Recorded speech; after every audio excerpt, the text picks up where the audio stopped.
जय हिंद जवानों। एनडीए का जो 10 अप्रैल का आपका पेपर हुआ है, उस पेपर में मैं आपको इंग्लिश का पूरा सॉल्यूशन बिल्कुल डिटेल में समझाने का प्रयास करूंगा। और आप प्रिपरेशन करना चाहते हैं क्लास 10th और 12th की, तो आप इस चैनल के साथ बने रहें। अगर आप चाहेंगे तो हम पूरा लेवल तो नहीं करा पाएंगे, लेकिन फिर भी आपको बहुत हद तक मैं आपको एनडीए एयरफोर्स की प्रिपरेशन कराऊंगा। तो चलिए चलते हैं। तो फ्रेंड्स देखिए, पहला पार्ट है आपका स्पॉटिंग द एरर।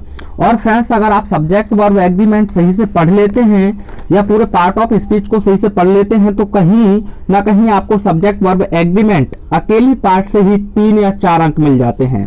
तो देखिए, आपका क्वेश्चन है, a company of 5000 soldiers having marched tirelessly for over 5 days have just moved into their cantonment, no error।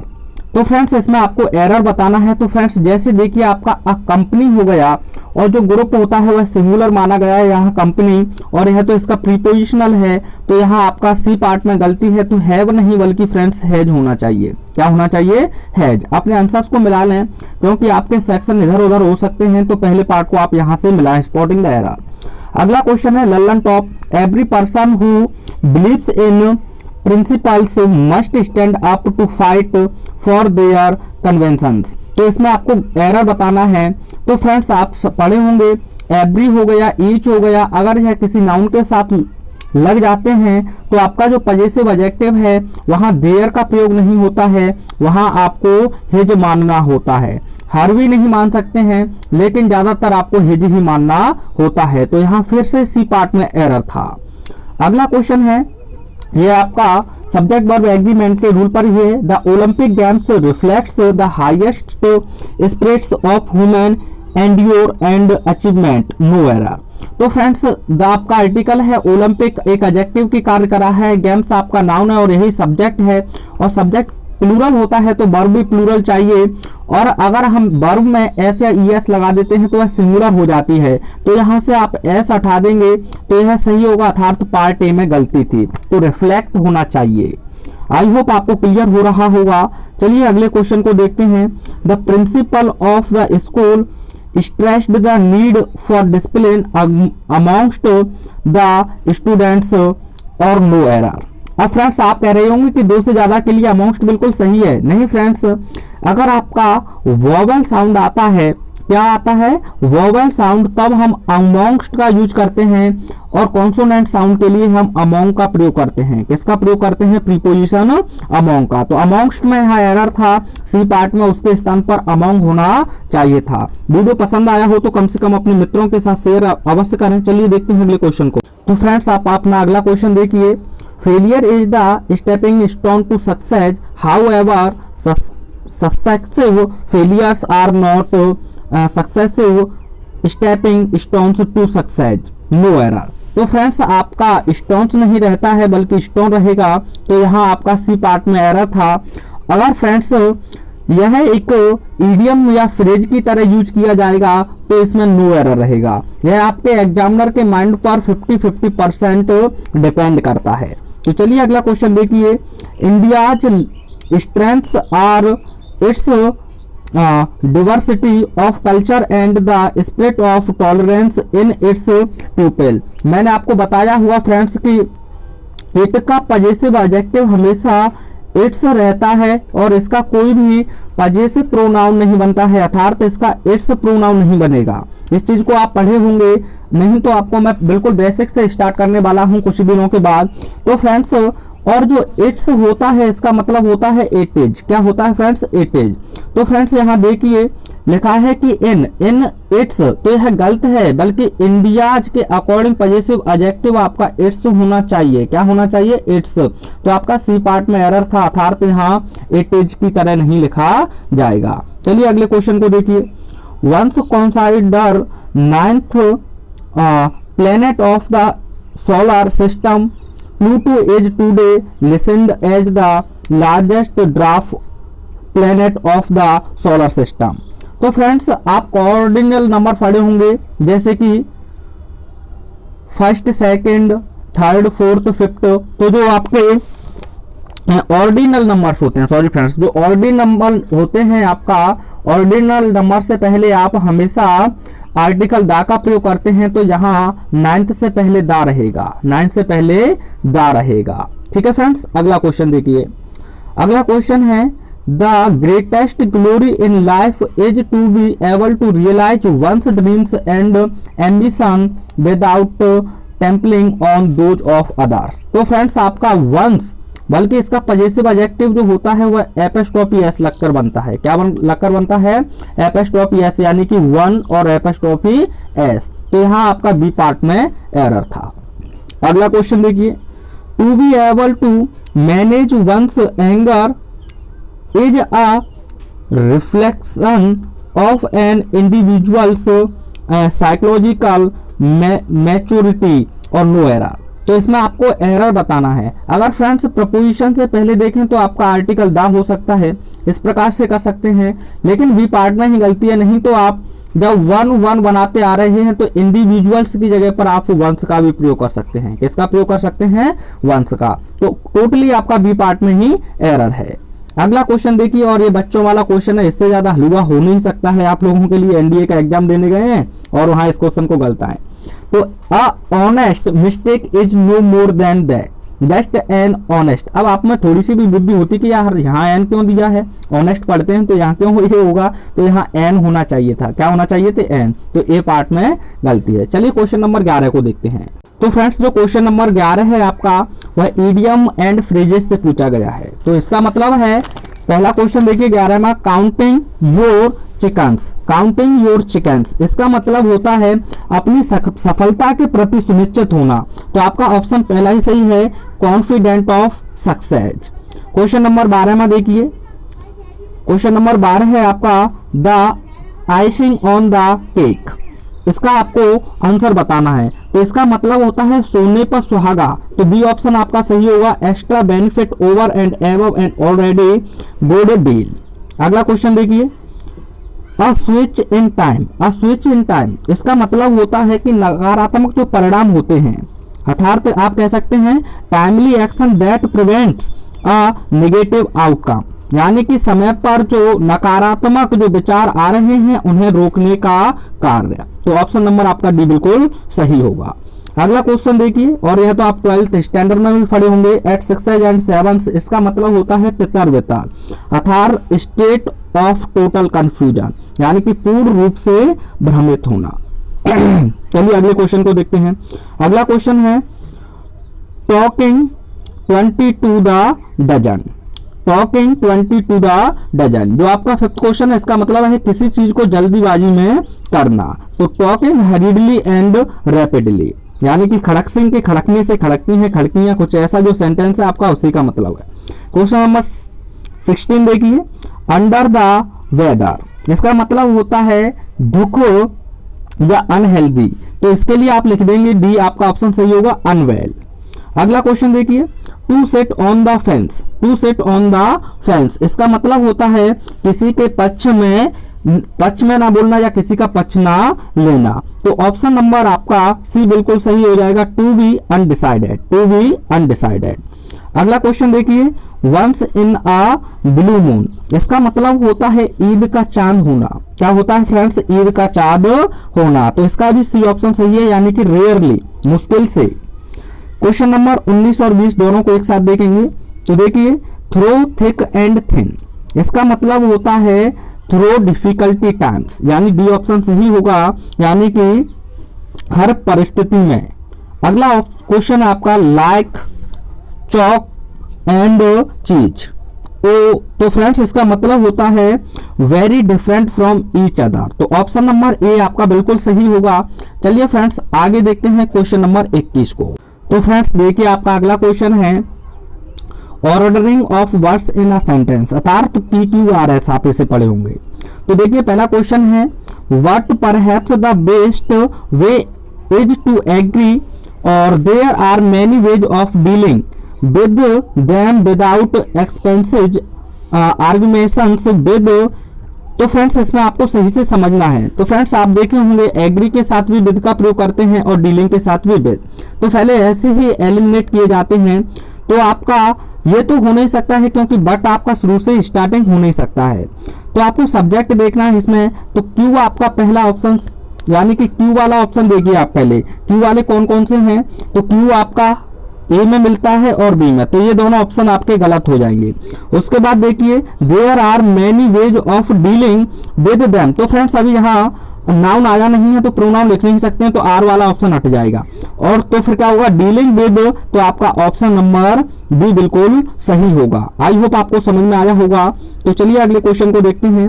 अगला क्वेश्चन है आपका, in the years following India achieved remarkable economic development liberalization in the year 1991 the landmark reforms inaugurate via the correct sentence should be, तो क्या होना चाहिए इसका option. तो friends आपको देखिए इंडिया अचीव्ड, सब्जेक्ट भी है वर्ब भी है, तो क्यू से स्टार्ट करना है, तो क्यू वाला ऑप्शन देख लीजिए कौन सा है, इसमें भी नहीं है इसमें भी नहीं है, तो क्यू वाला केवल एक ही और डी ऑप्शन बिल्कुल सही हो जाएगा। तो फ्रेंड्स ये तो एलिमिनेट करने होते हैं आप लोगों को। अगला क्वेश्चन देखिए 23, was the victory secured by the women's hockey team in the arena of sport perhaps against Australia in the Tokyo Olympics the greatest moment in India Olympic history, तो इसमें आपको सही ऑप्शन बताना है, सही कौन सा है। तो फ्रेंड्स पहले आपको जो है सब्जेक्ट से स्टार्ट करना होगा। कैसे स्टार्ट करना होगा, सब्जेक्ट से। तो आपको देखना होगा, देखिए इसमें हेल्पिंग वर्ब है तो ये इंटरोगेटिव तो है नहीं, तो इससे पी से तो हो नहीं सकता, तो पी वाला देखिए कौन सा है, तो कोई भी नहीं है। उसके बाद आपको देखना है इन the arena of sport perhaps, तो यहाँ आपका क्यू से स्टार्ट हो सकता है, तो क्यू वाला ऑप्शन देखिए कौन सा है, तो आर भी नहीं रहेगा और ए भी नहीं रहेगा। क्यू के बाद आपको देखना है perhaps against Australia in Tokyo, तो आर देखिए आर किस में है, तो आपका ऑप्शन नंबर, सॉरी फ्रेंड्स ये नहीं रहेगा, आर नहीं रहेगा। तो पहले देखना होगा इन the arena of sports perhaps the greatest movement in Indian Olympic history, तो आपका एस वाला देखिए, तो ये भी नहीं है, आपका सी ऑप्शन बिल्कुल सही होगा।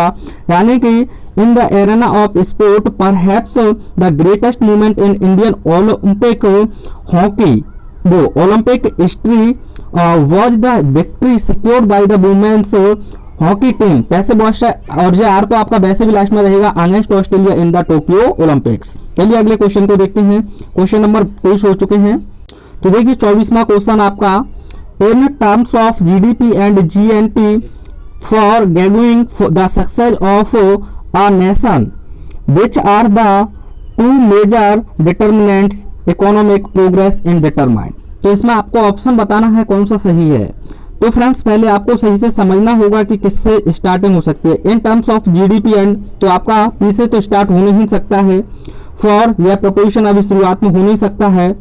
तो आपको देखना है इकोनॉमिक प्रोग्रेस, तो देखिए सब्जेक्ट भी है और वर्ब भी है, एज डिटरमाइंड, तो फ्रेंड्स यहीं से स्टार्टिंग होगा। तो एस वाला ऑप्शन देखिए कौन कौन सा है, तो ये दोनों तो खत्म हुए, तो आपका दो ऑप्शन बचते हैं, तो इनमें से सही देखना है। तो इकोनॉमिक प्रोग्रेस इज डिटरमाइंड और इन टर्म्स ऑफ जीडीपी, तो ऑप्शन नंबर सी बिल्कुल आपका सही होगा, इसे आप करेक्ट करके मिला लें।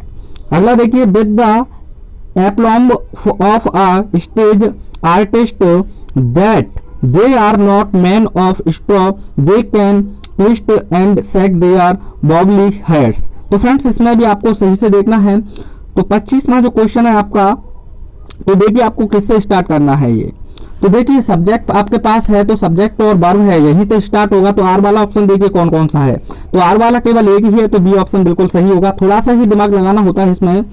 26वां क्वेश्चन देखिए, 26वां क्वेश्चन क्या है, 26वां क्वेश्चन आप लोगों से कहता है कि of its rain shocked verdure and on the other there are, तो फ्रेंड्स इसमें आपको सही से समझना होगा पहले। तो किससे सेंटेंस की स्टार्टिंग कर सकते हैं, and on the other there are on the one hand there is the immense beauty the effect, तो इसे आपको सही से समझना है पहले। तो देखिए किससे सेंटेंस की स्टार्टिंग कर सकते हैं आप लोग 26 का, तो ऑफ इट्स, तो ये तो हो नहीं सकता है, यानी कि जो पी वाला है ऑप्शन वो गलत हो जाएगा आपका। एंड से स्टार्ट हो नहीं सकता है, तो पी वाला आपका गलत हो जाएगा। अब आपके पास बचता है एस और आर, तो एस को देख लेते हैं, the artist of its visible modern, कुछ ऐसा ही लिखा हुआ है, देख लेते हैं एक बार। मॉडर्न मॉडर्न, तो फ्रेंड्स उसके बाद एस वाला देखिए, एस के बाद क्या दे रहा, पी को लगा के देखिए, पी पे क्या है, ऑफ इट्स रेंज सॉक्ड।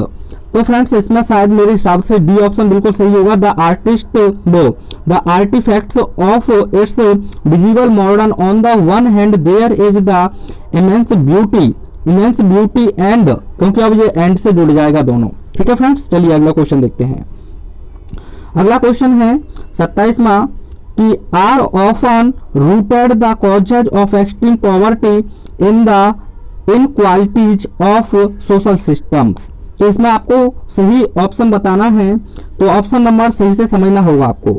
तो देखिए पहले सब्जेक्ट से स्टार्ट करेंगे। द कॉजेज बिल्कुल सही है, क्यू वाला देखिए, क्यू वाला कौन सा है, तो आपके पास दो बचते हैं, ये दोनों गलत होते हैं। द कॉजेज, उसके बाद आप यहाँ लगाकर देखिए द कॉजेज ऑफ एक्सट्रीम, अबे यार सीधा ही मिल गया, तो ऑप्शन नंबर आर वाला इसमें देखिए, तो दोनों में है, अभी तो दिक्कत वाली बात है नहीं। तो the causes of extreme poverty, तो ये प्लूरल है तो वर्ब चाहिए आर, तो देखिए पहले क्यू होगा फिर आर होगा फिर पी, तो देखिए किसमें है, तो ए ऑप्शन आपका सही है। चलिए अगले क्वेश्चन को देखते हैं। तो फ्रेंड्स यहाँ मैं केवल आपको ऑप्शन ही बता देता हूँ क्योंकि थोड़ा विजिबल नहीं हो रहा होगा। तो 28वां जो क्वेश्चन है आपका, इसमें आपका ए सही होगा और डिटेल में मैं आपको बता दूंगा थोड़ी देर में। 29 का आपका सी होगा, देख लीजिए एक बार। ये अगला है, अगला क्वेश्चन देखिए 30 का जो ऑप्शन है आपका वह बी होगा। अब मैं आपको बुकैब बिल्कुल डिटेल में कराने वाला हूं, तो चलिए 31वां क्वेश्चन देख। तो देखिए 31वां क्वेश्चन जिसमें आपको एंटोनियम्स बताने हैं। तो क्रूड माने आप जानते हैं अशिष्ट, कच्चा या बेकार होता है। क्रूड माने अशिष्ट या कच्चा, या कच्चा होता है या बेकार होता है। तो एंटोनियम्स आपको इसका बताना है, तो ऑप्शन नंबर बी इसका सही होगा। रिफाइंड माने साफ होता है, कोर्स माने आप जानते हैं भद्दा होता है या खुरदुरा होता है, ईगर माने उत्सुक होता है, और बैलेंस माने आप लोग जानते ही हैं। तो ऑप्शन नंबर बी बिल्कुल सही होगा। अगला है his confidence is high. Confidence का एंटोनियम्स बताना है। तो कॉन्फिडेंस माने होता है आत्मविश्वासी, और डिफिडेंस यह आपका अपोजिट होता है यानी कि कमी होना। ईगरनेस माने आप जानते हैं उत्सुकता होती है। स्टीड फास्टनेस माने होता है आपका दृढ़ता, और एंड्योरेंस माने होता है आपका एक तरीके से एंड्योरेंस माने आप एक तरीके से कह सकते हैं किसी चीज पर सहमत होना। तो चलिए अगला वो फ्रेंड्स, या एंड्योरेंस माने सहनशीलता भी कह सकते हैं। क्या कह सकते हैं, एंड्योरेंस माने सहनशीलता। अगला है इंटेग्रिटी माने होता है ईमानदारी। क्या होता है, ईमानदारी। तो देखिए डिसऑनेस्टी, आपका ऑप्शन नंबर डी बिल्कुल सही होगा। तो स्किलफुलनेस माने जानते हैं आप कुशलता होती है। एबिलिटी सक्षमता होती है, और डिपेंडेबिलिटी माने होता है निर्भरता। क्या होता है, निर्भरता। ऑप्शनों को भी लिखते रहें चाहे तो आप। अगला क्वेश्चन है वेनेवोलेंट माने क्या होता है, वेनेवोलेंट माने होता है परोपकारी। क्या होता है फ्रेंड्स, परोपकारी। तो इसका जो ऑप्शन नंबर है, ऑप्शन नंबर वह बिल्कुल सी आपका सही होगा, मेलवोलेंट। तो फ्रेंड्स क्लेवर माने आप जानते हैं समझदार होता है। मुडल माने होता है आपका अव्यवस्थित, और अम्बिवेलेंट माने होता है उभयभाषी यानी कि कम बोलने वाला एक तरीके से। अगला है सॉर्टियल। अब फ्रेंड्स सॉर्टियल माने क्या होता है, कपड़ा संबंधी होता है। क्या होता है, कपड़ा संबंधी। तो आप जानते हैं इसका मतलब क्या हो जाएगा, ऑप्शन नंबर 1 यानी कि अनस्टाइलिश। और अनकॉम्प्रोमाइजिंग माने आप जानते हैं असम्मत, यानी कि असम्मत होना किसी चीज पर। कॉमन माने आप जानते हैं, और क्रूड माने अभी बताया था कच्चा होता है। तो चलिए 35 हो गए आपके। अगले 36वें वर्ड को देखते हैं। तो 36वां है ऑथेंटिक माने आप जानते हैं असली। तो फेक आजकल खूब चल रहा है, तो डी आपका सही होगा। और जिन और एक्सपेंसिव माने होता है विस्तृत, रेयर माने दुर्लभ होता है। तो चलिए अगला देखिए डेलुग माने क्या होता है फ्रेंड्स, डेलुग माने होता है बाढ़। क्या होता है, बाढ़। तो ड्रॉट माने आप जानते हैं सूखा होता है। क्लाउड बर्स्ट माने आप जानते हैं बादल का फटना। और डिफोरेलेशन और ड्रिल माने होता है हल्की बूंदाबांदी। क्या होता है, हल्की बूंदाबांदी। डेडिकेशन यानी कि समर्पण। क्या होता है, समर्पण। डेडिकेशन माने क्या होता है फ्रेंड्स, समर्पण होता है। तो इसका ऑप्शन नंबर सी होगा, यानी अपैथी। और चैरिटी माने आप जानते हैं, हॉस्पिटलिटी माने आप जानते हैं दुश्मनी होता है, और एंगर माने क्रोध होता है। तो चलिए अगले क्वेश्चन को देखते हैं। क्लियरिटी माने आप जानते हैं स्पष्टता होती है। अगला वर्ड है आपका पर्सिपिकेसिटी। पर्सिपिकेसिटी इसका मतलब होता है आपका चीजों के यानी तह तक जाना, यानी कि जो चीज है उसकी तह तक जाने की जो क्षमता रखता है उसी को हम कहते हैं। तो फ्रेंड्स इसका जो ऑप्शन नंबर है बी बिल्कुल सही होगा। डुलनेस यानी कि वह कहीं जाई भी ना, नीरस हो लिल्ले से। स्मार्टनेस माने आप जानते हैं कुशलता होती है। डेडिकेशन माने जानते हैं समर्पण होता है। और डेविनेस माने होता है आपका कुटिलता। क्या होती है? कुटिलता। अंतिम वर्ड है, इसे भी देखते हैं। इसमें कह रहा है पेनचेंट। पेनचेंट का मतलब क्या है? तो फ्रेंड्स पेनचेंट माने आपका होता है किसी चीज में रुचि रखना। क्या होता है? रुचि रखना। तो इसका जो ऑप्शन नंबर डी है वह बिल्कुल सही होगा, यानी कि डिसलाइक। क्या होगा? डिसलाइक। अच्छा, टेंडेंसी माने होता है आदत। क्या होता है? आदत। और एफिनिटी माने होता है आत्मीयता। क्या होता है? आत्मीयता। और फियर माने आप लोग जानते ही हैं। चलिए अगले क्वेश्चन को देखते हैं, क्वेश्चन नंबर 41। तो देखिए 41वां नंबर आपका यहाँ सिनोनिम्स पूछे गए हैं। तो इसमें आपका है कॉम्प्लीमेंट। कॉम्प्लीमेंट माने होता है प्रशंसा। क्या होता है फ्रेंड्स? प्रशंसा। और एक कॉम्प्लीमेंट होता है उसका मतलब होता है पूरा। तो फ्रेंड्स प्रशंसा या आप कह सकते हैं किसी की तारीफ करना, तो आपका प्रेज बिल्कुल सही होगा। टिप आप जानते हैं। और एडमोनिश। एडमोनिश माने होता है चेतावनी देना या धमकी देना। और रिवाइल। रिवाइल माने आप एक तरीके से कहते हैं किसी के साथ अभद्र व्यवहार करना, बुरा भला कहना या गाली देना। अगला है लॉर्डेबल। लॉर्डेबल माने होता है प्रशंसनीय, यानी कि प्रशंसा की योग्य। तो प्रेज वर्दी आपका ऑप्शन नंबर ए सही होगा। लाफेबल माने होता है हंसने योग्य। बोल्ड माने साहसी। और लाउड माने आप जानते हैं तेज होता है। अगला है कॉम्पेटेंट। कॉम्पेटेंट माने क्या होता है फ्रेंड्स? कॉम्पेटेंट माने होता है सुयोग्य, सक्षम, किसी चीज को करने योग्य। तो कैपेबल बिल्कुल सही होगा, ऑप्शन नंबर ए। एक्सपेंशियल और एक्सपेंसिव माने जानते हैं आप शानदार होता है। और इनअडेंट, वैसे ये कोई वर्ड है नहीं, लेकिन अगर आप इसकी हिंदी चाहते हैं तो इसकी हिंदी होती है अयोग्य। क्लमसी आप जानते हैं बेढंगा। बेढंगा। और अगला ऑप्शन देखिए, अगला क्वेश्चन है डिलीजेंट। डिलीजेंट माने होता है परिश्रमी। क्या होता है? परिश्रमी। और दूसरा अर्थ इसका ईमानदार भी होता है। क्या होता है? ईमानदार। तो डिली डेलाइन ये हो नहीं सकता है, तो आपका कौन सी कॉन्स्टिन्यूअस यह ऑप्शन आपका सही होगा। इंटेलिजेंट बताने की आपको आवश्यकता है नहीं। अच्छा फ्रेंड्स, अच्छा डेली डायलिंग माने आप मौज मस्ती भी कह सकते हैं। और प्रोक्रेस्टिनिंग इसका मतलब आप कह सकते हैं टालना किसी बात को। अगला ऑप्शन देखिए, इसका ऑप्शन है रेटिसेंट। रेटिसेंट। रेटिसेंट का मतलब क्या होता है? मौन रहने वाला। क्या होता है? मौन रहने वाला। तो सिनोनिम्स है तो साइलेंट बिल्कुल सही हो जाएगा। एक्सपेंसिव माने जानते हैं आप विस्तृत होता है। जॉली माने खुशमिजाज होता है। और विड्रॉल माने आप जानते ही हैं, बताने की आवश्यकता नहीं है। देखिए अगला वर्ड जॉवियल। जॉवियल। जॉवियल माने क्या होता है फ्रेंड्स? जॉवियल माने होता है खुशमिजाज। क्या होता है? खुशमिजाज। तो चीयरफुल बिल्कुल ऑप्शन नंबर ए आपका सही होगा। और कैलोरियस इसका मतलब होता है कठोर। और गैरोलियस इसका मतलब होता है अधिक खाने वाला। पेटू क्या कहते हैं? पेटू। और क्रेडुलियस वन वर्ड सब्स्टिट्यूशन में पढ़े होंगे, सहज विश्वासी, यानी आसानी से विश्वास कर ले।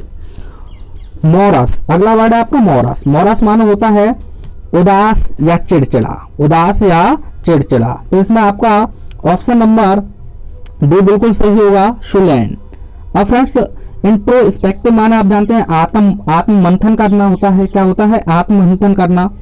और जनरस माने आप जानते हैं उदार होता है। अगला देखिए रेलुकेंट। रेलुकेंट। रेलुकेंट माने क्या होता है? किसी चीज को इनकार करना, अर्थात अनिच्छुक होना। अनिच्छुक होना। तो अनविलिंग बिल्कुल ऑप्शन आपका सही होगा। एंथुसिस्टिक माने होता है जोशीला। ईगर माने उत्सुक। फियरफुल माने डरावना। अगला वर्ड है आपका ऑप्टिमिस्टिक। ऑप्टिमिस्टिक माने आप जानते हैं आशावादी।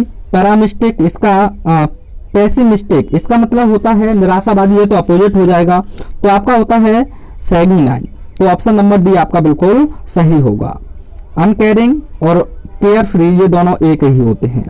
अंतिम वर्ड है आपका कोऑपरेटिव। क्या होता है? कोऑपरेटिव। कोऑपरेटिव माने होता है किसी चीज का सहयोग करना। क्या होता है फ्रेंड्स? सहयोग करना।